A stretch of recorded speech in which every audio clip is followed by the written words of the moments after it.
Witch Doctor. In actuality, what ends up happening is you throw out a cask. If anybody has a BKB, you're sitting there. You're a dead target. Your stun is very slow. But the animation of it is very clearly dodgeable. And more importantly, your ultimate is almost theoretical. Right. And hoping it goes off for a while. This is something that you talked about last game, right? That it seems like people are putting more and more premium on what is reliable rather than the potential damage or the potential disables that you could see from a hero. Cool. And there's the Huskar. Dazzle Huskar. 5 seconds remaining. Okay, so Execration now...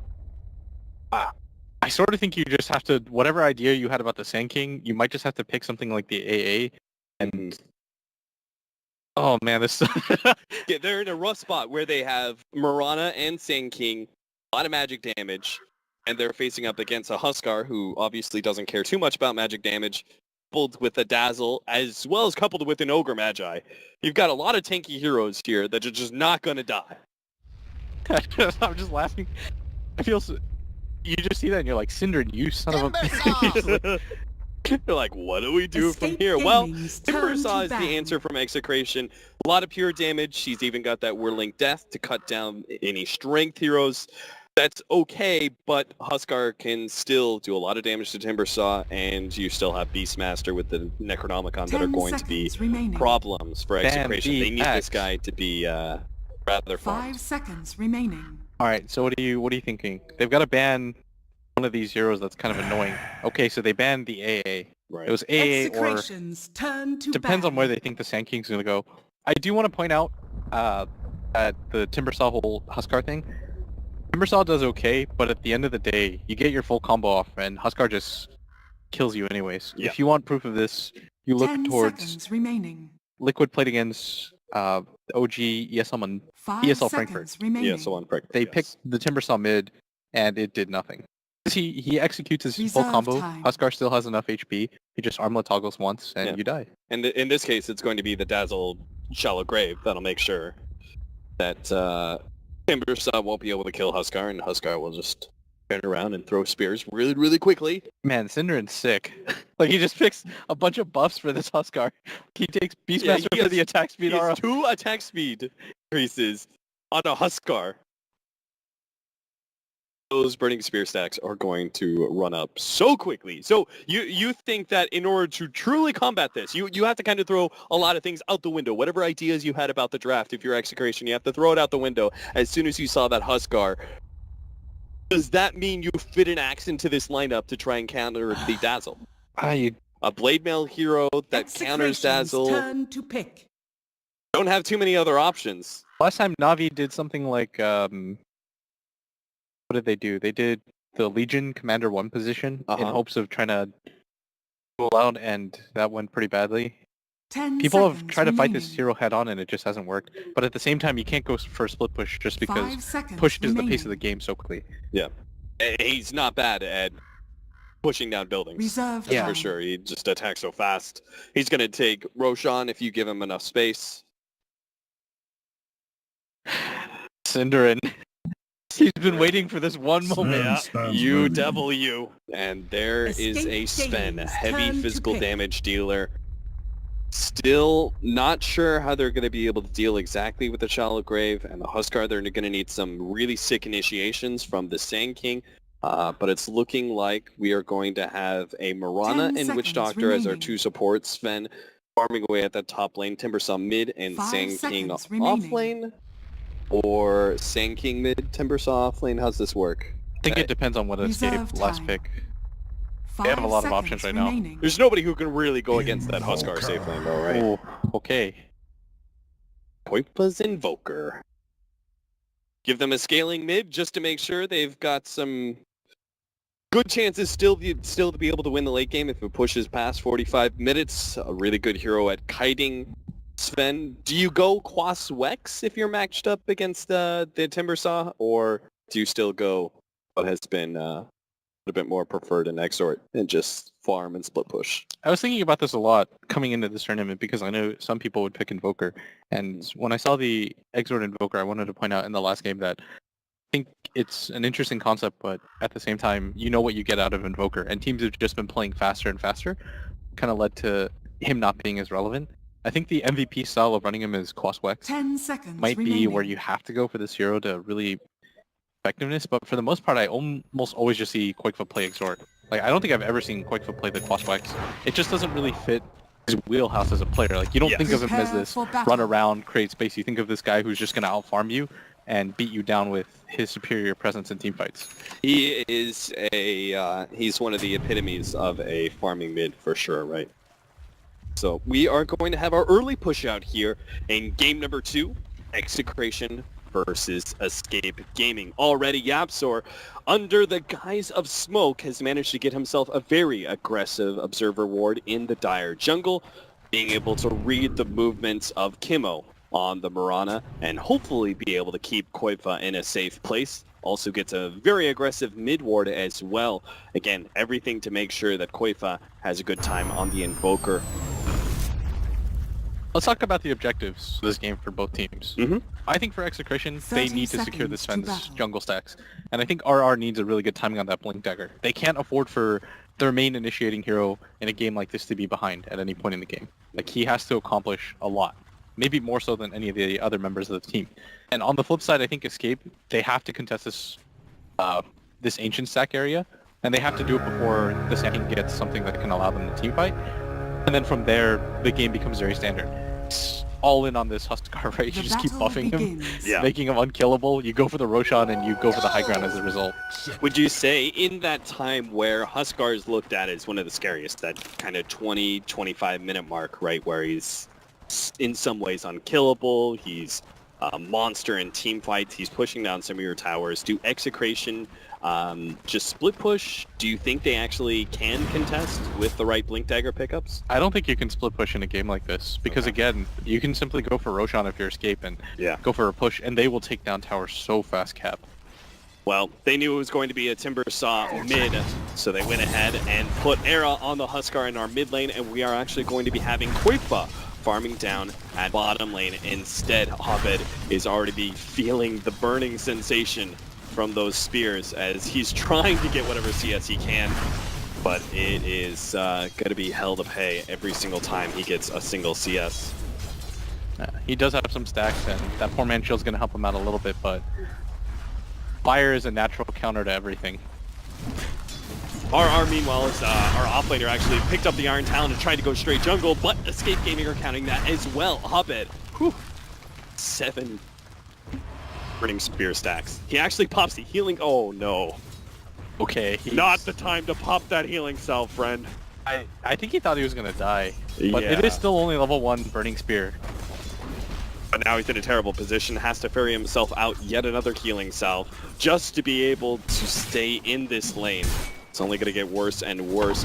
They did move Kimo down to the bottom lane. He was able to pick up an early level 2, and maybe he'll have an impact, but it's at top where we see the Maledict go to work on Kezu. YapzOr is trying to go for Tims at the same time as the Boar helping him out, but they're not going to have enough. YapzOr even turning and fighting Nando, knowing that he's just got those amazing level 1 stats that makes Ogremechai such a great support right now. 8 armor.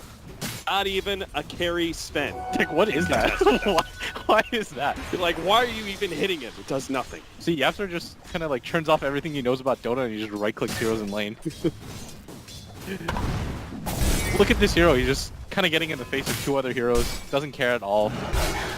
So he slowed down the Sand King. He is now being incredibly disruptive in the top lane and freeing up a lot of space for Kezu to be able to get farm.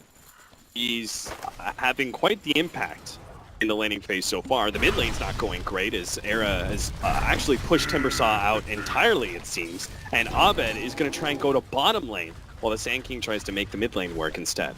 This is not how you wanted this game to start, just because RR is not going to have too much success either. No matter what, you're going to put a melee core in this mid lane about it. It's either going to be the Sven, the Sand King, or Timbersaw. So RR's like, alright, this is my life now. Victory. Things fall. Alright, well, good luck, friend. Maybe Abed will have a little bit more success at the bottom lane against the Dazzle and Invoker. The time he's here, it's already a level 4 Invoker. Should still be able to make this lane work with the right kind of creep aggro, pulling those reactive armor stacks onto himself, but he's not going to get the amazing CS that he was really hoping for in the mid lane. Under attack. The good news for them, though, we talked about how important this Sven was going to be in this game, and Nando is picking up a decent amount of CS despite getting harassed by that ogre. And he's even going to pick up these creeps right here. Ezu's just a little bit too late to the party, but he is getting harassed quite badly. And Courier is in don't use. stick around here. Gets off the sandstorm. They actually drop the counter word. Will still be able to get the stun, and this is looking to be our first blood. The Burning Spears takes him out. Yapzor is actually the one to pick up kill off the Ignite. That's exactly what you want to see in Ogre 2. Just get abusive, because it is hard to stop this hero from just running at you. And the dives are real. Quite the level progression as well from this. And he finds a regenerate. Alright. This is starting to get rough already. They'll just keep the pedal to the metal, actually rotating to the bottom lane, and they'll spot out Kimmo. Sitting behind Abed, Yapzor with the Ignite over there. Abed tries to push back the supports as best he can, but ultimately this duo is not going to have much success against a tri-lane of Escape Koipa. Not even needed to help, is just continuing to get as much CS as he can. So RR is going to come back in this mid lane and try to make things work, but we talked about how important his game is going to be for the initiation. Because if you're Timbersaw, if you think about it, he has to commit that chains to deal damage, because half your spells you have to get them close for. Oh, he was hit by the stun, and now he's got a Burrow Strike uphill. Looks like he should still be okay. But unfortunately, he is pushed out of the mid lane once again. Arrow will stick around with 237 HP, because that's what a Huskar can do. Look for the stun, top lane. Abed trying to get away with the last bit of HP, will be able to. THP, all that separates him for life and death, will make his way back to the fountain. But again, just like at the mid lane, Escape Gaming may not have gotten the kill, but they have managed to push the hero back, and that is still slowing down the laning phase progression of Execration. This sucks to say, but I think they just have to abandon this mid lane, put one of the supports here, and simply just jungle, because you are slowing down your farm too much trying to play conventional Dota. Yapzor. And it seems like that may not even be an option. They're trying to punish Yapzor, but the arrow nails the creep instead. They're going to try and slow down Yapzor. Fortunately, with the help of Caustic Finale, they might just be able to get this kill, but never mind. It takes them so long to kill Yapzor. Are you from Arrow NoCap? Was able to come back in, and yes, the mindlessness of Ogre Magi proves to be superior once again to everything Execration throw at him. Cap, that man has 8 armor. They are not taking him down. He's gonna find an arcane rune just to spite everybody. Keeps finding the best runes. Regen allowed him to go bottom lane. Now he's gonna throw out 54 mana Ignite. Ignite. 54 mana Ignite. They might even kill Nando. 10.5 seconds. Yeah, they're gonna go for it here. They're already slowing him down with the board. The Ignite is gonna do even more work. They even have a stun ready to go. Nando, he's not gonna survive through this one. RR's gonna try and come in for the stun, but it's not in time. Can't even get the Burrow Strike off. And RR will simply replace the Sven in farming this lane. It seems like, in general, Execration just playing a game of musical chairs, bouncing heroes around from lane to lane. That is the absolute perfect term to describe what's going on right now, because Execration, because of the draft and that 4th pick Huskar, because they had to commit those 2 heroes that were so heavy in magic damage, there's no real way for them to swing things. Like, they kind of just have to keep swapping around and hoping a different formula is going to work. But we all know what happens in Huskar games. We saw it during the Starlighter Finals when Na'Vi just rolled over. We saw it at a lot of the games at the Summit. And this one doesn't look to be too different, as Execration already at an early deficit. 4,000 gold, 7 minutes. Their only sliver of hope at this point is Nando, who's got 52 CS, but obviously he's already died as well. He does have that Helmet Dominator. They're going to try and start stacking things up. But, as you can see, that Ancient stack is already being blocked up by a counter ward. Because they realize this is the only way back into the game for Execration. If you understand that their winning condition is they have to get these stacks off and get that Sven large enough to battle one-on-one against the Huskar, then all you have to do is continuously put a body on there. It doesn't matter how many wards you have to commit or how many heroes you have to commit. Do not let the Sven get Ancients if you're Escape. Yeah, they've got 2 different, not just a counter ward, but 2 different observer wards placed around that area just to be able to make sure they have full control of the Ancient stack. Execration will not have that opportunity available to them. They don't care about vision anywhere else on this map, because they know that they're getting so much off of the laning phase, and Execration are reeling from the fact that they can't really do much here. I mean, the Ogre Magi is running around. He's getting a lot of information. Kezu actually fully rotated in. Now, they did fully abandon the mid lane, it seems like. Kimo, he's going to show himself every once in a while as a support. And looks like he will be the victim. Kezu's smoke wrapped around his Kimo, unable to get off the leap in time. They are going to have the Sunstrike over the top, which means Koifa will take the kill.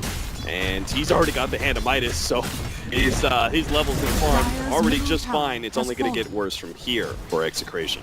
Yeah, and there's just nowhere that they can really reliably gank anybody at. This Invoker almost always had that Dazzle behind him. In that top lane, the Beastmaster was supported by that Ogre, who we already talked about, 10 armor on him. And that Huskar just... You have to kind of forget about it. He's already got an armlet. So there's no real way for Execration to get back into this game, even by going for any sort of engagement. So they just kind of playing the pace of the game. Maybe hope that Escape overextends somewhere.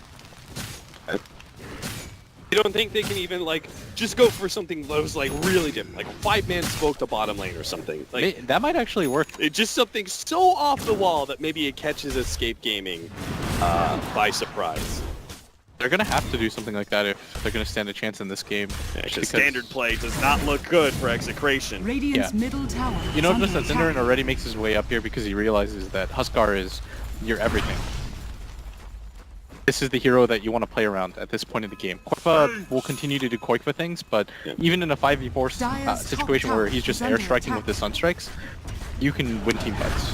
He's not going to make the same mistake that we talked about Execration made in game number 1, where Abed showed himself in the mid lane. As soon as Escape makes some sort of play on the other side of the map, Koifa immediately backs up the jungle and even plays even more defensively, playing near the tier 2 at mid. Tims is going to be jumped on here. The Sunstrike going to be off the mark because Kezu unfortunately couldn't get off the Primal Roar in time to line that one up. But still, hit the kill nonetheless, and might just be able to get Nando as well. He's trying to make a play, cutting through between the tier 1 and tier 2. Runs into Koifa, managed to get off the stun, but now is locked in by the Force Spirits. Excellently played by Koifa, trapping Nando. And Cinderin players will take the kill off the Shadow Wave bomb. And I really like the fact that they're just leaving Era up here to continue to get solo XP. Because the one thing that could slow them down is if they split up, or if they group together too much, they might just get behind in levels, which is what we're seeing with this Dazzle, who's only level 5, as opposed to the level 6 Witch Doctor. But at the same time, they understand the strength of the lineup. Once again, they can just ball around this Huskar, and there's not a whole lot that Execration can do. I think Execration is making the correct play here. They went for this bottom area like we talked about in the last game, how important it is for Dire to just invade Radiant jungle. The problem is the payoff just isn't as strong in this game. They didn't manage to catch any heroes lurking there in the bottom lane. Like earlier, maybe they could have caught Koifa or something like that, but Escape had fully abandoned the lane by the time Execration made that kind of rotation, and they only get a tier 1 in exchange for the tier 1 that had already been taken by Escape at top lane. I think they really just need some sort of wombo combo off of this Witch Doctor ultimate into the Sand King ult when he eventually gets a Blink Dagger. Like, I'm racking my brain so hard right now. Yeah, you're looking 10 minutes in the future because everything before that is all doom and gloom for Execration, and there's no other way we can really get around that. Yeah, I know my job in sugarcoat this one. Job in a game like this is to try to figure out a way for Execration to, you know, get back into this, but like this is sometimes just what happens in a Huskar draft. Like they're even going to find a DD rune, and they're probably just going to go for Roshan right now because they know that there's no Blink Dagger available on that Sand King. In which case, Execration have very small chance to be able to fully interrupt a Roshan attempt. They are going to cut Abed across here behind the tier 1 at top lane and see if they can take that. Now that'll obviously mean that Escape get a free Roshan, but hey, we already said that Execration can't contest anyway, so if they can just get a little bit of gold in their coffers in exchange for that Roshan, that is at least something to work with. Yeah, this is a take what you can get situation. And that stack that we were talking about of the Ancients still not available, and that's the whole reason why you pick that. Now this is where the Doom push comes in as Execration. They're just gonna, they scan, they confirm what they already knew as Roshan falls, and now they are gonna sit behind this bloodlusted Huskar. Dire's bottom tower is under attack. Double damage as well. And Alacrity. Still going on. And Alacrity. Oh man, we forgot about that one. Dire's bottom 2 tower attack speed increases from the Beastmaster Aura as well as the Ignite, and with that last pick Invoker, now have Alacrity damage increase as well as attack speed. And sure enough, 13 minutes, Dana, with an Aegis. Escape Gaming will push high ground, and Execration do not have the tools to really get a good initiation to threaten Escape. They still don't have the Blink Dagger. They can't really fight this. Like, their Sven has no way to gap close. They don't really have a save for him either. Like, it commits with the God Strength. At that point, it's do or die situation. They're gonna pop the Mirana ultimate, but it's gonna get spotted out as RR was farming mid. And Escape are just gonna sit behind this Aegis and essentially dare Execration to make a move on Era. So many moves coming on, the Weave, the Alacrity, the Bloodlust. And puts in her Vitality on himself just to make it easier. Kimo is going to be the first target spotted out there. Taken out from a blast from the Ogre combined with the Primal Roar. Those two being down, maybe Execration will have a moment's respite, but it doesn't look like an Era. It's actually looking rather healthy. The Timbersaw is trying to slow him down as best he can, but it looks like an Inner Vitality will actually outdo the damage from Chakram. And instead of rapidly running out of mana, Tier 3 tower down. This only gets easier for Escape as they now push against the Raxes.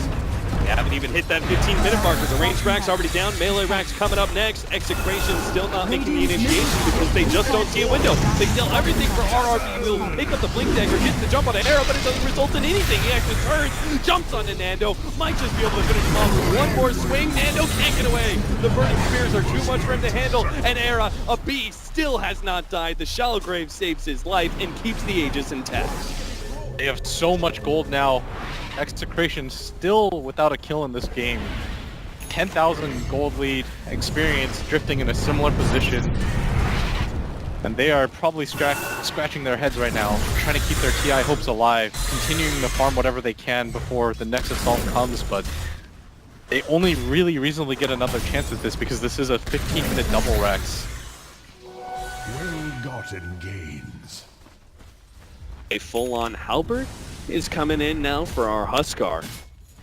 So a very early big strength increase, as well as now you have a disarm to play against the Sven, as well as an evasion chance. Yeah, they'll just do the same thing again. They'll play behind this Huskar, similar to what they did with the Tiny and the Healing Ward. How do you buy yourself time as Execration? 2 minutes until the Aegis goes down.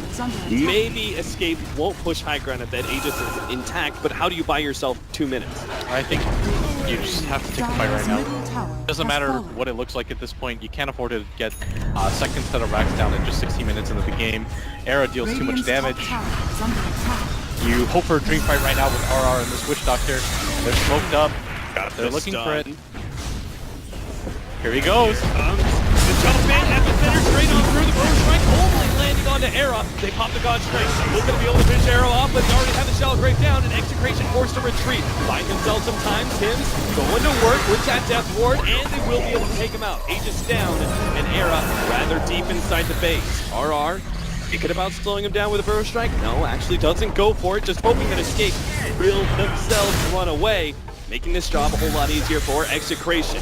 Double stun, Chakram on the way in, but can't finish up the creeps, and Escape will continue to beat on this melee Rax. It's going to be 2 lanes of Rax down before the 20-minute marker, as it seems Execration have run out of steam once again.